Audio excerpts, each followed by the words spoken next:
Time flies in these murder mysteries. It is now, believe it or not, 1 hour later. When we left Mr. Crandall, he was retiring to his den for a nightcap. It might be a good idea to drop in on the old boy.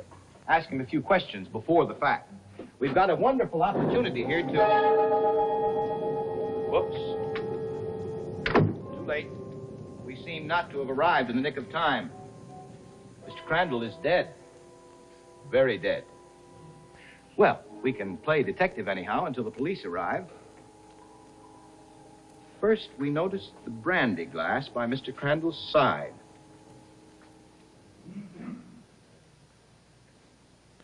Faint odor of almonds. Well, even I know enough about criminology to understand that one. Mr. Crandall has been poisoned. Dose of cyanide. Poisoned by cyanide. A very popular type of murder poison. Now, what else? Another brandy glass by the side of the unknown person who sat here. No odor of almonds at all. Well, that seems to settle that. Party or parties unknown who occupied this chair, spiked glass of deceased with poison. Now, what else? No bloodstains. No overturned furniture. Oh, yes, the chess game. Well, you can't expect too much in a simple case of poisoning. Well, that seems to be about all. There are very few facts here. Very baffling. Well, we'll come back to Mr. Crandall after a while.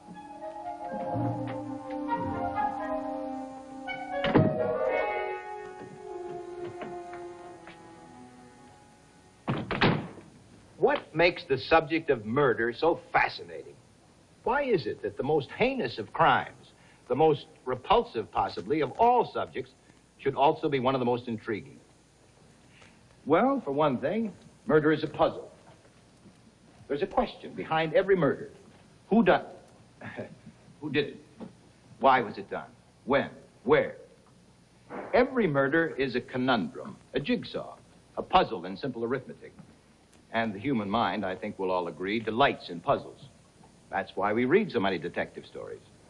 Millions and millions of them every year, for reasons psychological, philosophical, historical, and otherwise, and because they are all of them puzzles. The basic question in every mystery book is how to get the mystery apart and how to put it back together again. Now, the murder story is a very old kind of story. Hamlet is a story of murder and detection, if you care to look at it that way. So is Oedipus. The Old Testament practically begins with a murder. And the New Testament may be said to end with one. But the mystery story as we know it today, the kind of story we all read so avidly these days, is a modern invention. That's the word for it, invention. It was invented by an American, a man who lived not so very long ago. Your name, sir? Poe. Your first name, sir? Edgar. A milk subtitle. My middle name is Allen. And you are, sir, by profession? An editor. And writer? I have been called a writer. And critic? That too. Poet? Well, there's the tintinnabulation of the bell. Bells, bells, bells. Yes, bells, of course. Bells. Mr. Poe, we're here tonight to talk about the detective story. The what? The detective story. You invented it. I did? Did I now? Murders in the Rue Morgue, the Gold Bug, the Purloined Letter, the Mystery of Marie Roget. Ah, those. Those stories are considered today by scholars everywhere as one of the great innovations of literature. Oh, they give me credit, do they, the scholars? How tardy of them. How typical. In your stories of crime and detection, you created a whole new school of literature. It's very decent of you. You established the classic pattern, the whole thing. A crime is committed. A detective is called in. There are clues. You give us all the clues. We see them the instant your detective sees them. but the difference between the reader and your detective, Monsieur Dupin. Dupin? Ah, yeah, Dupin? Enchanté. Monsieur?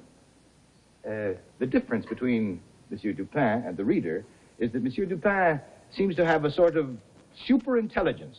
Comment? Il dit que tu possèdes une intelligence merveilleuse. Ah, merci. He sees the significance in the insignificant detail. He solves the puzzle by putting two and two together. And the solution is always a surprise. The culprit turns out to be the least suspicious character. And all these things were your inventions, Mr. Poe.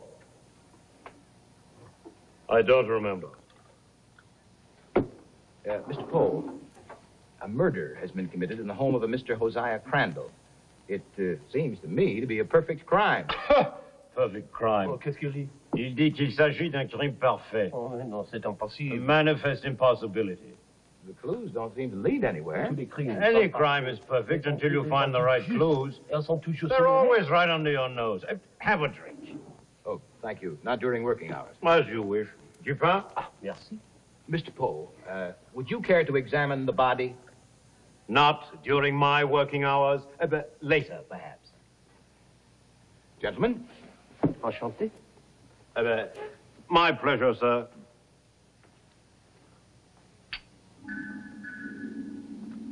Edgar Allan Poe did indeed invent the modern detective story, lock, stock, and barrel. The strange fact is that for a long time, practically nothing was done about it.